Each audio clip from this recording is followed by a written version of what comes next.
अस्सलामुअलैकुम एवरीवन, क्या हाल है आप सबके। उम्मीद करती हूँ कि आप सब खैरियत से होंगे। मैं भी अल्हम्दुलिल्लाह बिल्कुल ठीक ठाक हूँ। तो यहाँ पे मैं आप सबके लिए एक और मोटिवेशनल जो है ना वीडियो लेके आई हूँ। और जैसे कि टाइटल देख के अंदाज़ा हो गया होगा और यहाँ पे आपको मेरा गेटअप देख के भी अंदाज़ा हो गया होगा कि मैं क्या करने लगी हूँ। आज जो है ना मैंने करनी थी डीप क्लीनिंग। और डीप क्लीनिंग किस तरह से, मैंने ये वॉल्स वगैरह साफ़ करनी थी। ये फ्रेम्स जो भी लगे हुए हैं ना, इन पे इतनी डस्ट इकट्ठी हो गई हुई थी। मतलब काफ़ी टाइम हो गया था, मैंने क्लीनिंग ही नहीं की थी।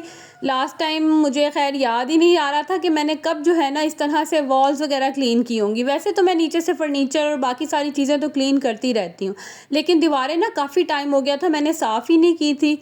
और ऐसा था कि गर्मियाँ इतनी है ना, तो यकीन करें फ़ैन ऑफ़ करके काम तो बिल्कुल होता ही नहीं है।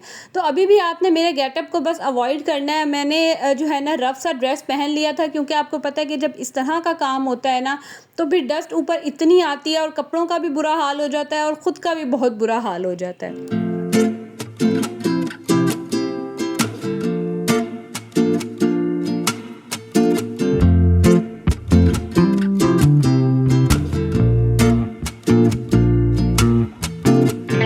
अच्छा, सबसे पहले तो मैंने ये वॉल्स अच्छे से साफ़ की ताकि जो दीवारों की डस्ट है ना वो नीचे आ जाए।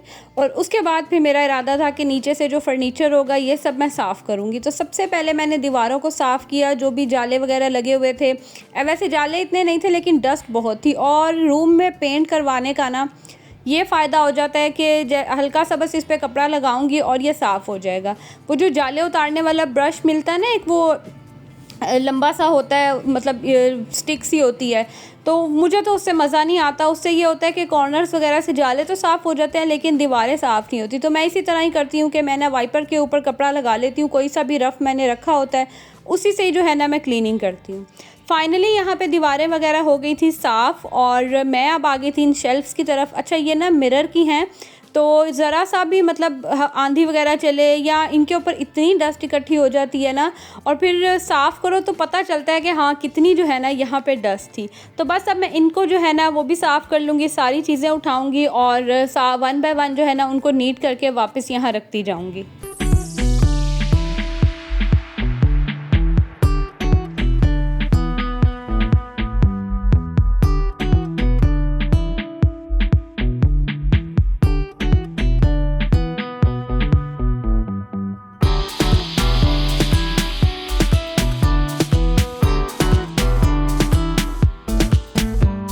और आप लोग भी मुझे बताएं कि आप लोग जो है इस तरह की क्लीनिंग कितने टाइम के बाद करते हैं। लाइक आप वीक के बाद करते हैं या फिर मंथली करते हैं। मैं डीपली क्लीनिंग की बात कर रही हूँ। वैसे डस्टिंग वगैरह तो डेली बेसिस पे हर घर में होती है, क्योंकि हमारे पाकिस्तान में तो मतलब मुमकिन ही नहीं है ना कि आप एक दिन भी डस्टिंग ना करो तो नेक्स्ट डे ऐसा लगता है जैसे पता नहीं कितने हफ्तों से जो है ना वो सफाई ही नहीं हुई। खैर, यहाँ पे मैंने वन बाय वन करके टेस्टर भी क्लीन कर लिया, शेल्फ़ भी क्लीन कर ली। अब बस ये फ्रेम थे, इनको मैंने क्लीन करना था। अच्छा, इनके ना मैंने बैक पे टेप लगाई है। लाइक सर्दियों में तो ये ठीक थे, लेकिन गर्मियों में जब फ़ैन चलते हैं ना, तो एक तो ये बहुत लाइट वेट हैं, तो ये ना गिर रहे थे। तो अब वो टेप तो मैं रिमूव नहीं कर रही थी, क्योंकि फिर पेंट वगैरह का इशू होना था और लंबा ही प्रोसेस था। तो बस फिर मैंने ऊपर ऊपर से जो है ना बड़े आराम से इन्हें साफ़ किया, क्योंकि ये इतने सॉफ्ट तो नहीं, खैर इतने ये नाजुक से है ना कि ज़रा सा भी इन पे प्रेशर वगैरह दो तो टूट जाते हैं। लेकिन ये मुझे इतने पसंद है ना, माशाल्लाह बहुत ही प्यारे लगते हैं ये फ्रेम। तो वैसे मैंने ये दराज से मंगवाए थे और जिस वीडियो में मैंने ये लगाया मैं उसका लिंक भी जो है ना डिस्क्रिप्शन में शेयर कर दूँगी, अगर आप देखना चाहेंगे तो। खैर, यहाँ पे बस अब ये कॉर्नर रह गया था। पहले यहाँ पे मैंने फ्रिज रखी थी ना, तो अब तो फ्रिज हटा दी है, तो बड़ा ईजी हो जाता है यहाँ से साफ़ करना। दूसरी तरफ ये जो पौधे मैंने रखे, प्लांट्स मैंने रखे हुए थे आर्टिफिशियल, उसको भी फाइनली मैंने कहा बस मैं वॉश कर लेती हूँ। ज़्यादा गंदे नहीं थे, हल्की सी डस्ट थी इनके ऊपर, तो बस मैंने सिंपल पानी से ही धो लिया, क्योंकि सर्फ वगैरह इस टाइम मेरे पास था नहीं और मेरा बिल्कुल मूड नहीं था कि मैं ऊपर जाऊँ और ऊपर जाके जो है ना वो सर्फ लेके आऊँ।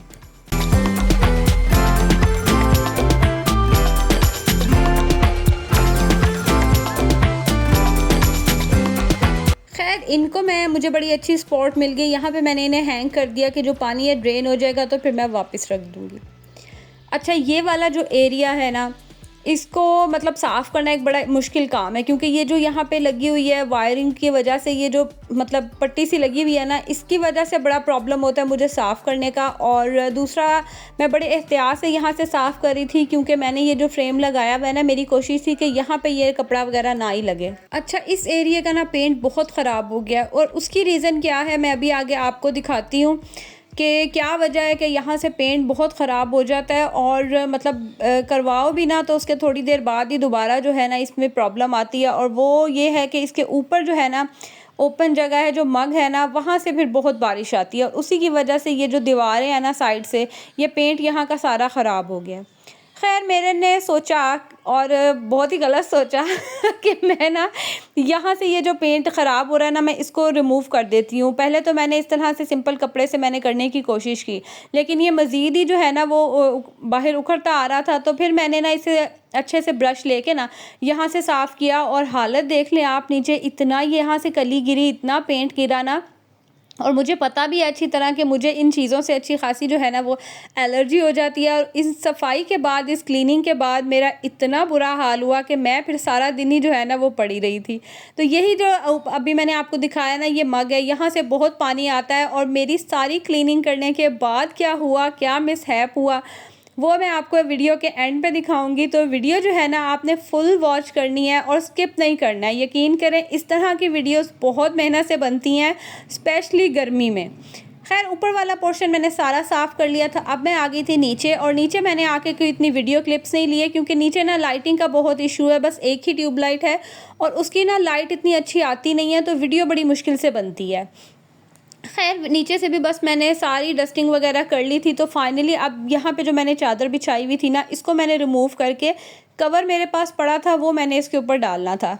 अच्छा, ये कवर डालना भी ना बड़ा मुश्किल काम है। लाइक पहले तो समझ ही नहीं आती है कि कौन सी साइड से जो है ना वो सोफ़े के ऊपर डलेगा और किस तरह से डलेगा। पहले तो थोड़ी देर यही समझने में मुझे लग जाती है ना। खैर, फाइनली मैंने ये भी चढ़ा दिया था, और साथ ही साथ जो है ना, अगर तक अभी तक आपने मेरी वीडियो लाइक नहीं ना की है, तो जल्दी से जाएं, इसको यहीं पे स्टॉप करें और मेरी वीडियो को लाइक करें। वैसे ज़बरदस्ती नहीं है, लेकिन अगर वीडियो अच्छी लग रही है और मुझे देख के आपको थोड़ी सी भी मोटिवेशन मिल रही है ना, तो फिर आपने वीडियो लाइक ज़रूर करनी है। तो यहाँ पे बातों बातों में फाइनली मैंने इसके ऊपर ये कवर चढ़ा दिया था, क्योंकि बच्चे जो है ना मेरे, वो बाज नहीं आते हैं, और ऐसा हो ही नहीं सकता कि हम मिडिल क्लास फैमिलीज़ इस तरह के काम ना करें। लाइक सोफ़ोज़ पे, और मतलब सोफ़ा वगैरह पे, इस तरह से चेयर्स पे जो है वो कवर ना चढ़ाएं। खैर, सारा काम करने के बाद मैं फ़्रेश हुई, नहाई धोई, क्योंकि बहुत बुरा हाल हो गया था छींके मार के और फ्लू की वजह से, क्योंकि इतनी सवेर मुझे एलर्जी हो गई ना।